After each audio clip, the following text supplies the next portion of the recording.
Welcome to another episode of the Optimistic Met Fan Podcast. I am your host, Frank Osberger, and on today's show, we're going to touch on a few topics. The drama or lack thereof drama, of Juan Soto. The last couple of weeks, there's been a lot of stuff in the media circulating, some true, some not true. So we're going to dive into that. We're going to review the homestand that they've been on so far. So far, they're 4-2. So we're going to dive into the Dodgers series and the Chicago White Sox series that just took place. We're going to talk about the standings, where the Mets are right now, and where hopefully they go. We're going to talk about the offensive struggles that the Mets have had, particularly the runners in scoring position. That's been an issue for the New York Mets, so I'm going to dive a little bit into that. And I'm going to debut the Mount Rushmore series for second base. So, very excited about that. I hope you guys enjoyed last week when we talked about first base. But before any of that, if you guys have enjoyed what you've watched so far this season, please continue to like and subscribe to the podcast. You can follow me on YouTube as well as TikTok, Instagram, and Spotify. So, and again, thank you for everybody who has already liked and subscribed. I see I'm getting a lot of traction on TikTok, so I appreciate everybody who has liked the show so far. So, with that said, Juan Soto. Okay, so Juan Soto has been struggling, or maybe not living up to the hype of the big contract that he signed so far in 2025. I personally think he's maybe struggling to adapt to the fact that he's a New York Met. I see that he sometimes is happy, sometimes he's a little upset. I think the upset part is not what the media is saying, that he doesn't want to be a Met or he didn't want to be a Met or any of that crazy stuff. I just think that he sometimes looks unhappy because he's struggling and he knows that, he's being counted on to be a big part of this team. And there was a couple of things that came out. I didn't address the last show. For some reason, I just forgot. I don't know why, but I'm going to dive into that real quick. So, obviously, the Subway Series, Juan Soto was dealing with a lot, dealing with the media, dealing with the press, dealing with the fans. There was a lot of riled up Yankee fans. Let's just say that. And what was interesting was on Friday, he kind of took it in stride and he was laughing it off and he was playing to the crowd. Saturday was a little bit different. Looked like it was starting to get to him a little bit. All the FUs, all the, F Juan Sotos and Juan Soto who and all that stuff, which is expected. I mean, he's still human, but I think it kind of caught him off guard a little bit that it was still going on Saturday. And then when Sunday rolled around, this was what really bothered me as a Met fan, was the way ESPN reported it and how they came across. They came across like Juan Soto was public enemy number one. And what I mean by that was, the story was, game comes on. Obviously the Mets had won the day before, so this is the rubber match. Max Fried versus David Peterson. Everybody was excited for it. And what was interesting to me was the way that ESPN handled the situation. I think they should have just kind of handled it behind closed doors, maybe. Maybe I'm wrong. I don't know. I know they always want to try to get a story, so I'm not going to blame people for that. What I was upset about was Juan Soto had agreed prior to the game to be mic'd up. So ESPN mics up a player from the game. Could be from either team, doesn't matter. Um, the ESPN game between the Mets and the Dodgers, they had mic'd up Francisco Lindor, which was pretty cool. Usually when he's mic'd up for a game, it's pretty entertaining because he's just a funny guy and he's a lovable guy. So, but so Juan Soto had agreed. So the situation was right before. Well, I'm not going to say right before the game, but maybe like a half hour before, somewhat. They had said that Juan Soto backed out. And my thing with that is, I was kind of okay with that, only because I heard what the fans were saying to him on Friday and Saturday through the broadcast. Because, I mean, how could you not? I mean, it's Yankee Stadium. The fans were getting crazy. Subway Series. There was a lot of FUs and all that stuff. Juan Soto is a very family-oriented guy. I think he's more sensitive than people think, and I'm not trying to make an excuse for him. So I could see from ESPN's perspective why they would make a big deal. What I didn't like was the way they went about it. Brandon Nemo then was mic'd up for the game, and it was fine. Nothing was really amiss. But what bothered me was then after the game, there was reports that Juan Soto ducked reporters. He didn't want to talk to reporters. He told reporters, hey, my family's outside. I'm going to go see them, and then I'll be right back. And then he kind of brushed them off. I don't think that was true. Being mic'd up for the game stuff, I think was true. And you know what? To Juan Soto's credit, I think he didn't want to answer questions about Aaron Judge. And that's probably why he didn't want to be mic'd up. The thing with the media, I don't really trust the source that it came from. So I'm going to say that was kind of BS and that didn't happen. The mic'd up thing, though, you know what? You got to own up to your obligations. Okay, Juan? You can't say you're going to do something and then not do it. Let's be a big boy. Let's be an adult. You should have stayed mic'd up at a game. Or maybe just don't agree to do it in the first place. Now he knows better. So, with that said, I think that was kind of blown out of proportion. Just wanted to bring that up. Another Juan Soto situation, and I think this was the fake news that came out. And I don't really like to call out New York media people because, who am I? I'm just a regular guy. But, Michael Kay got to stop with this Yes Network stuff of the Juan Soto stuff of he only went to the Mets because of $5 million extra, or he only went to the Mets because Juan Soto's mom told him to go to the Mets. Are you kidding me? Seriously?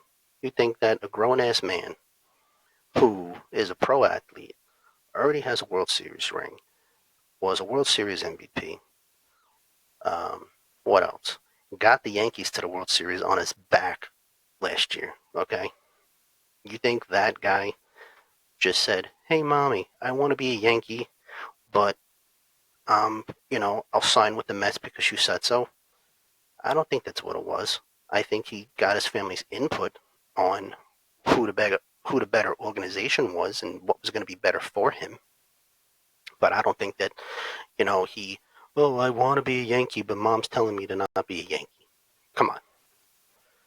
So Michael Kay got to do better. I'm sorry. And on top of that, people saying that with the private jet that he got for his family, that he don't travel with the team when he goes on the road, that he travels on a private jet by himself. That's another made-up story. Because do you think 2 months into the season, as blunt and to the point, like Ron Darling and Gary and Keith are, that none of them would have brought that up? That Howie Rose, a dedicated guy on the Mets radio station, wouldn't have brought that up? That Steve Cohen, the owner of the Mets, wouldn't have been a little pissed off about that? So that was a little bit made up. And that's what got me kind of upset the last 2 weeks. Because I just felt like, because he's not playing well, because he's struggling, because he's putting the team on his back and probably letting it bother him a little bit that he's not playing well. That's why you make up these stories to kind of give more stories because his stats aren't as good as maybe they should be. Shame on New York media for that. And, you know, being a fan of New York teams my entire life, I should have expected something like this because the same thing was with Francisco Lindor his first season. Oh, Francisco Lindor, he's not used to the big market. He doesn't like it here. Same thing happened to him. I think Juan Soto is going to be fine. But, the New York media just got to do better, I think, overall, with this whole situation. He chose to go to the Mets. It was his first chance to choose where he wanted to go. And he got his big contract. This ain't going to be the first time this happens to a major league player in baseball where they're going to be scrutinized for a big contract. And I get it. It's the biggest contract in baseball. That kind of comes with the territory. So, with that said, I just wanted to bring that stuff up. I thought it was relevant. And, hopefully Juan Soto doesn't let all this get to him. And he just, he becomes the Juan Soto that we all want on the New York Mets. And I think he will. As far as the team itself, even with the struggles of Juan Soto, I'm going to dive into the standings right now. So as of tonight, the Mets are 34 and 22. They're 2 games behind the Philadelphia Phillies. And, Philly just got hot, and the Mets had, a bad road trip that kind of set them back a little. Now they're, they had a good homestand so far. They're 4-2 in homestand. We'll get into that in a little bit. But, they also have the Colorado Rockies this weekend. So another winnable series, let's just say. But, as a whole, they've been pretty good at home. So I think that'll continue over the weekend. And then we'll get a little bit of momentum and confidence going into another series with the LA Dodgers. This is a 4-game series in LA, Monday to Thursday. So that's a huge series coming up. And, the Mets did good in the first one. So let's dive into that. So Friday, I was there Friday with my wife and a couple of my friends. We were tailgating before the game, and it rained before we got there. And then the weather report said that, the bad weather was behind us. But little did we know that in the third inning, that Mother Nature was not going to agree. And that kind of put a damper on the night, to say the least. It was kind of a weird game overall, because even before the weather started, you had a situation in the third inning where Dodgers had first and second, and it was a fly ball to right field. So Michael Conforto was tagging up, and it was a little bit of a bobble in the outfield between Soto and Tyrone Taylor. So Tyrone Taylor kind of bobbled the ball, but did catch it, so it wasn't out. But then when Michael Conforto was tagging up, the Mets thought they got him for leaving early. Now, I didn't know this rule, so shame on me, as well as a lot of people didn't know it. But apparently, and then the rule makes sense. So I'm not going to say that the Mets got robbed on this, but because they definitely didn't. And I think it's a good rule. So the rule is if a runner's tagging up and an outfielder bobbles the ball in the outfield but catches it, the runner has the right to take off due to the fact that they're told to take off on contact with the glove. So once the ball makes contact with the glove, even if it's bobbled and then caught, the runner is able to tag up and is not penalized for leaving early, which would be the case because, if it's not a catch yet, technically he did leave early, but, due to the fact that once it hits the glove, you're able to take off. And I think that's a good rule in baseball. Shame on me for not knowing that. I should have, but a lot of fans probably should have. But, those plays don't happen that often. So how are you going to really know unless you study the game that well, which, some of the rules in baseball kind of slip by because some of these plays don't really happen that often. So that was kind of a weird play. But, then the rain came down and there was an hour and a half rain delay. So that was kind of cool. Side note, We got to see Game 2 of the NBA playoffs between the Knicks and Pacers during the rain delay. So really cool by Steve Cohen to do that. Um, Obviously, he was doing that to keep people in the stands and to buy more stuff. But, good business move by him. I'm not going to, knock him for that. But then the game did restart, and that kind of knocked out the starters. So the starters were Kershaw and Griffin Canning, as we know. And, then the Mets were in a bad spot because then Kranick had to come in with men on base, and, the Mets gave up a couple of runs. Then after that, Beatty hit a home run to make it 3-2. And then there was a weird play on a sac fly. So this was kind of interesting because Pete Alonso hit a long fly ball to right field. Michael Conforto threw it in. And what was interesting about it was Marte got called out at home plate. So, the Mets should have been out of the inning with no runs. But what was funny about it was that Max Muncy got called for obstruction. Now, I don't really think that he did. Looking back at it, it was kind of a weird play. But, then it made it 3-2. And then, the Dodgers later on went up 5-2. And then the rain started again. But then in the bottom of the ninth inning, surprisingly enough, the Mets did come back and make it 5-5 with that included a 2-run triple by Jeff McNeil and then a base hit by Tyrone Taylor. So 5-5, you think, all right, now the Mets are going to bring in Diaz, and in extra innings, I'm going to have a shot after they didn't win it in the bottom of the ninth. What bothered me about this was the Mets had multiple chances in extra innings to win this thing, and the bullpen was kind of wasted. And you can't do that against the Dodgers. The Dodgers have too good of an offense. So once they didn't score the second opportunity in extra innings, I already knew game's over because now the top of the Dodger offense is going to come up again. And that's exactly what happened. The Dodgers ended up winning the first game 7-5. The Mets really should have won this game. There was no reason why having the Dodgers on the ropes so many times in extra innings that you couldn't get at least one run in, especially when one of those innings had the top of your order coming up and you had Acuna as the ghost runner at second base. No reason for you not to win this game. Very disappointing. Probably one of the toughest losses of the year because it was one of those games where we had no business winning it. And then once you did have a chance to win it, you kind of choked and you should have won. So that was disappointing. Saturday, though, and this was the game that really stood out to me because I also wanted to talk about this certain pitcher on the Mets. So the Mets won Saturday night 5-2. It was the Fox game of the week, so national televised game. And I think David Peterson had the pitching game of the year. 7 2/3 innings, 7 strikeouts. I think he might have had like 2 walks, something like that. Not a lot of walks, but he was in control through the whole game. Even when he had that one inning where he gave up a few runs, where the Dodgers barely got the ball out of the infield.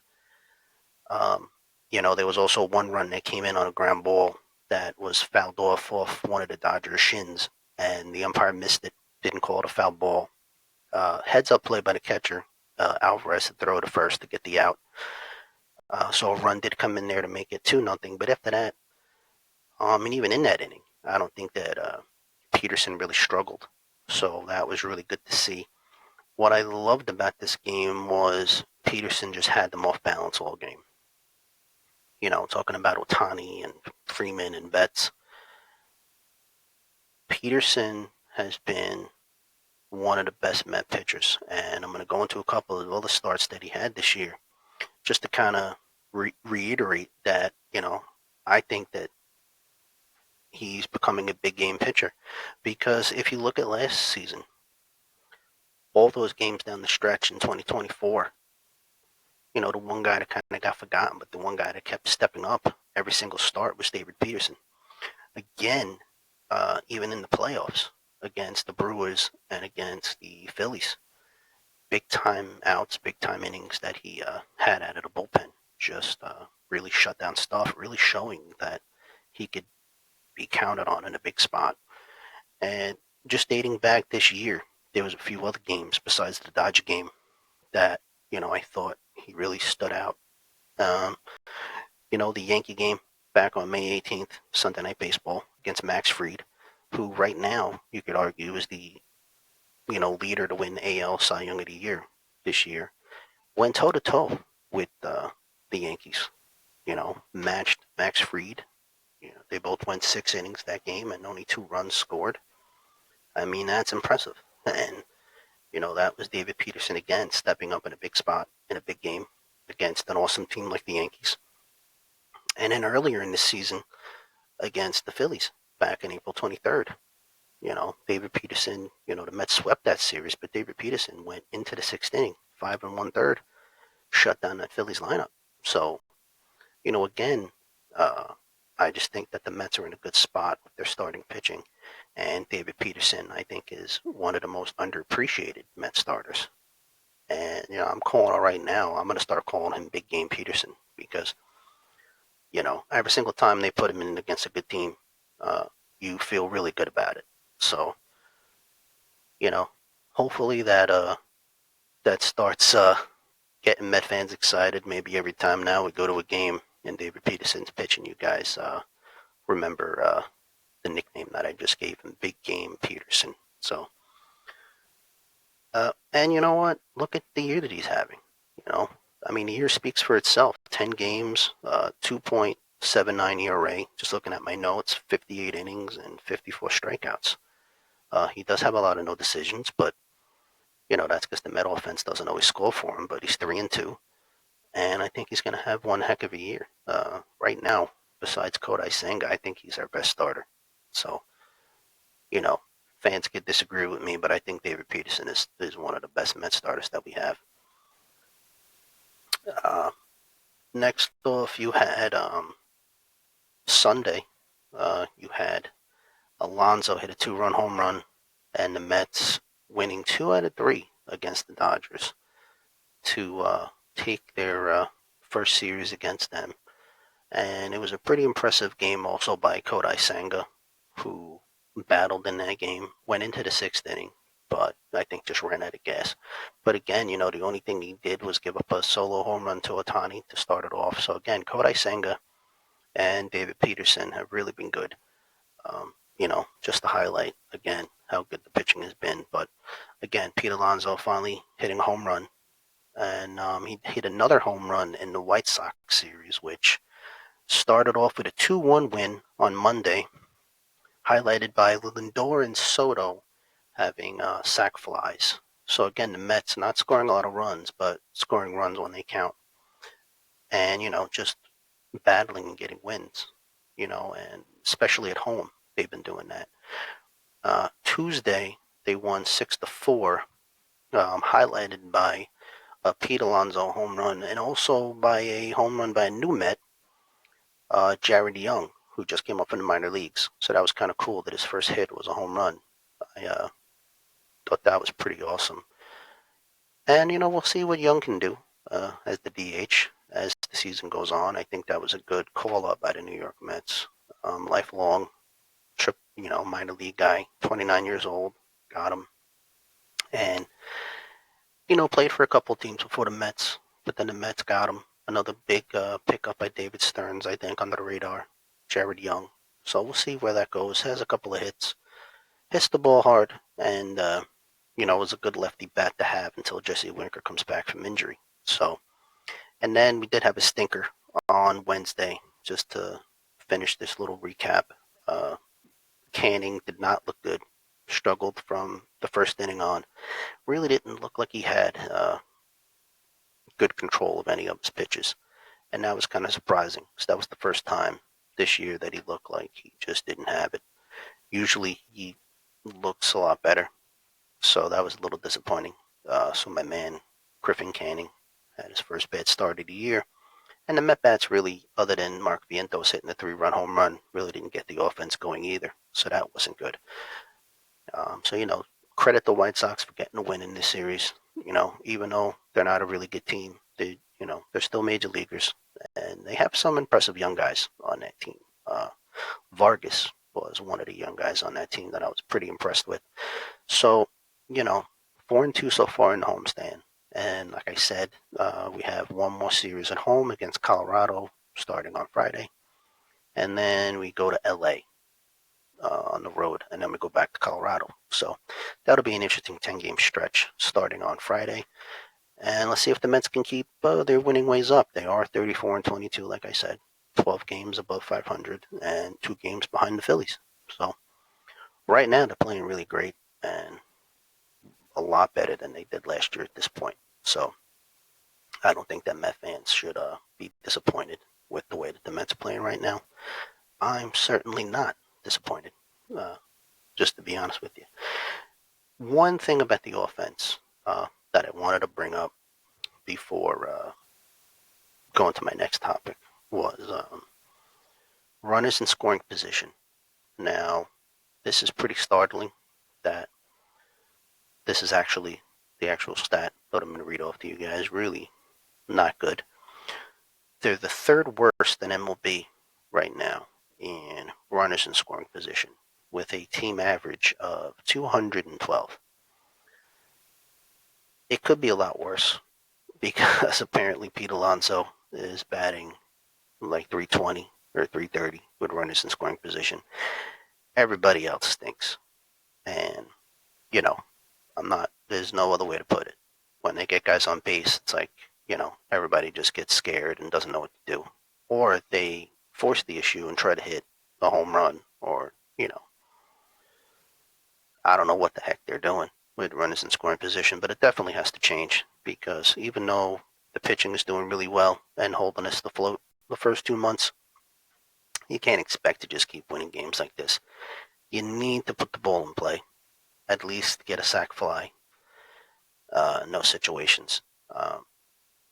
Let's see if the approach changes. It looks like, they did have a meeting about it before Wednesday's game. I believe it was either Gary Cohen or Ron Darling that brought it up. I think it was Ron Darling who brought it up. Said that Eric Chavez before the game Wednesday had a team meeting, basically telling guys that there's a lot to improve on, and said if you don't like what I have to say after this meeting, then you guys don't care. And I think that a lot of the Met players do care. You saw glimpses of them coming out of it in this White Sox series. You saw guys hitting sac flies like Lindor and Soto, just taking what the pitcher was giving them and driving the ball out to the outfield to get those runners in from third. If they start doing the little things good again, I think this offense will start to click. I think right now everybody's just trying to be the hero and, kind of losing focus on what they got to do as a team. Once they get that down, I think they'll be okay. What was interesting uh, after the game on Wednesday was a quote from Mark Vientos that I actually had in my notes. So let me just get it for you real quick. And what was interesting about this quote was, it was kind of like what a lot of Met fans, I think, have been thinking. And, here's the quote as per Mark Vientos. If this is us struggling and we're winning, imagine when we're not struggling. I don't think the whole season is going to be like this. You know what? If Mark Vientos, if Brandon Nemo, if Juan Soto, I can go down this whole lineup. If Francisco Alvarez starts to snap out of whatever funks that they're all in, if Lindor continues to play well and bring back some of that magic that he had in 2024, if Pete Alonso keeps driving in runs the way he's doing, and even though the last couple of weeks he struggled, if he could figure out a way to just keep doing what he was doing in the first month of the season and drive the ball the other way, have good at bats, don't force the issue, I think this offense is going to rock, and I don't think I think there's going to be fireworks. I think there's going to be a lot of runs scored. So with that said, I agree with Mark Vientos. If you know what, we're only 2 games out of first place, and we have 34 wins already at the end of May, and we're struggling. Imagine how good we're going to be when we're not struggling. Imagine the runs that we're going to be scoring. Imagine the winning streaks we're going to be going on. It's going to be pretty great, and I think we definitely have a chance to do that starting this weekend against Colorado. Now, with that said, before I get into the Mount Rushmore for second baseman, um, which is going to be my last segment of the night, I just wanted to give you a home run watch for Pete Alonso. He did have 2 home runs in his homestand. Looks like he's getting his home run swing back. His chase for history, as of tonight, he's 5 away from tying David Wright for second place. He's 15 away from tying Darryl Strawberry, and he's 16 away from being the all-time home run leader. So that's how far he is away from history. There's just 16 Pete Alonso bombs. And then we'll see. I think he's going to shatter this record, to be honest with you, because I think he's going to stay with the New York Mets. But that's just me. Maybe other fans think he's going to leave after the season. I think he's going to stay. So with that said, you know, let's hope that he does it when we're at home, because I would love to see that live at the stadium, him breaking the home run record. With that said, let's get into the Mount Rushmore series for second baseman. So last week I started with first base, and I was a little controversial with my last pick. I think you guys are going to like this second base Mount Rushmore. It's a little controversial, though. So just giving you a heads up. If I'm anything, I'm definitely controversial with my Met picks. Maybe I'm a little bit biased with some of these. I did grow up watching some of these guys. Well, at least 2 of them. I'm watching one of them right now. So getting into that, giving you guys a couple of clues, but getting into that, the first Met on my second baseman Mount Rushmore for the New York Mets, Edgardo Alfonso. Fonzie, everybody's favorite. Um, he's definitely a fan favorite of mine. I know he's a fan favorite of a few of my friends. Shout out to Jorge, who's a huge Alfonso fan. So Edgardo Alfonso played 8 seasons with the New York Mets, was an All-Star in 2000, was also part of that World Series team in 2000, had 120 home runs, 538 RBIs, had a awesome 292 lifetime average with a 445 slug, a 367 on base, and had 1,136 hits. Made the Mets Hall of Fame back in 2020, and also had a Silver Slugger back in 1999. So really impressive stuff by Edgardo Alfonso. Edgardo Alfonso was also very solid defensively, as I remember. And unfortunately, he didn't win any Gold Gloves with the New York Mets, but he was kind of a victim, too, of the second baseman class back then. A lot of people don't remember you had, Craig Biggio, and you had Jeff Kent. You had a lot of other guys that, were stealing second base Gold Gloves from him. But he was definitely a solid second baseman. Definitely in that 1999 team, the best infield of all time, with Robin Ventura, Ordonez, and John Olerud. That infield defense was probably one of the best infield defenses I ever saw. But, again, just a victim of the time he played in. Definitely was a solid at bat. Had professional at bats. Never really looked like he got cheated. That was the thing I liked about Edgardo Alfonso. He kind of battled pitchers and kind of made them work. And that was really a big part of that Met team back then. So Edgardo Alfonso makes my Mount Rushmore as the first choice. Daniel Murphy is my second choice, and a lot of people love the Murph. I was a big fan Daniel Murphy. I know a lot of fans were back in 2015. Had an amazing playoff run. Uh, Played 7 seasons with the New York Mets. Was an All-Star back in 2014. Made the World Series in 2015. Had that awesome run in the postseason. Had 7 home runs back in that playoff run. So kind of led us to the World Series with his home run swing, hitting home runs off of Hall of Fame pitchers like Kershaw, you know, uh, all those guys. Zach Greinke, I think he hit a home run off of as well. I'm not sure in the World Series, if I'm not mistaken, but 62 home runs. Really wasn't a home run hitter until the playoffs. So that was kind of weird. But had 402 RBIs, a solid 288 lifetime batting average with a 424 slug, and a 331 on base percentage, and had 967 hits as a New York Met. So Daniel Murphy is my second choice as the Mount Rushmore for second baseman for the New York Mets. My third choice, and this is where it gets a little controversial because he's still on the Mets, and I think he kind of got forgotten, but I also think he's been a little underappreciated. And that gentleman is Jeff McNeil. He is my third of my Mount Rushmore. Played 7 years so far with the New York Mets. In year 8, as we speak, was a 2-time All-Star at the position back in 2019 and 2022. Had 68 home runs to start the year with 313 RBIs.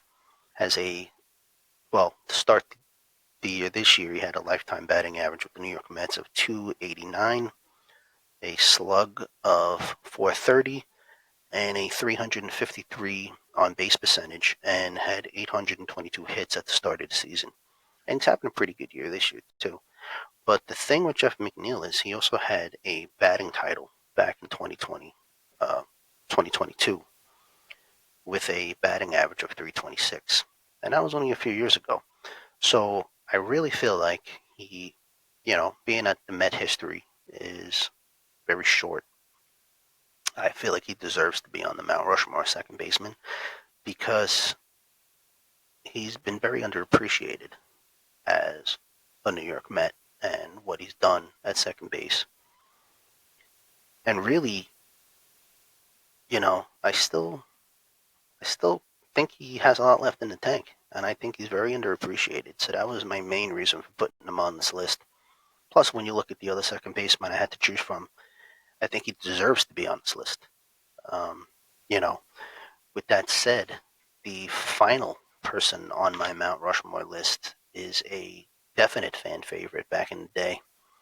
From the 1986 World Series champion New York Mets, Wally Backman, who played 9 seasons with the New York Mets, had a batting average of 283 lifetime, a 344 slug, 353 on base percentage, had 670 hits. What I thought was really impressive was he had back-to-back seasons of 30 steals, and that was back in 84 and 85. So this guy was a pretty solid second baseman. Did it with the stick, getting on base. Also did it with his legs. Was a base stealer as well back then. Really solid second baseman. Moved around a lot in the '86 team. I know he platooned with Tuffle, and there was a lot of that stuff. But Wally Backman, very underappreciated New York Met. I know his that pick might be a little bit controversy because I know his history after he was with the Mets wasn't very good. But with that said, I don't think that really should keep him off the Mount Rushmore list. What he did off the field, what he did on the field was phenomenal and was really solid and really underappreciated, I think. Um, when you think about second basemen at the New York Mets, I think you could definitely agree that you think of all 4 of these guys in some respect. And I really enjoyed looking up the stats of all these guys. So, to round it out, the second baseman Mount Rushmore list for the New York Mets, as far as the optimistic Met fan is concerned is Edgardo Alfonso, Daniel Murphy, Jeff McNeil, and Wally Backman. I think that's a pretty solid top four Mount Rushmore list if I could say so myself. I hope you guys enjoyed this episode. I definitely did. I always enjoy talking to you guys. Let's hope that the Mets keep playing good at home. We got a big series against Colorado. Let's finish off the homestand on a strong note. Let's get some momentum before we go to LA and kick some more LA butt. Got a big 4-game series coming up this week. I really hope that in my next episode we could have a positive podcast and talk about how we took 3 out of 4 against the Dodgers in LA. That would be amazing. With that said, have a great week. Let's go Mets. And stay amazing. I'll see you guys next week.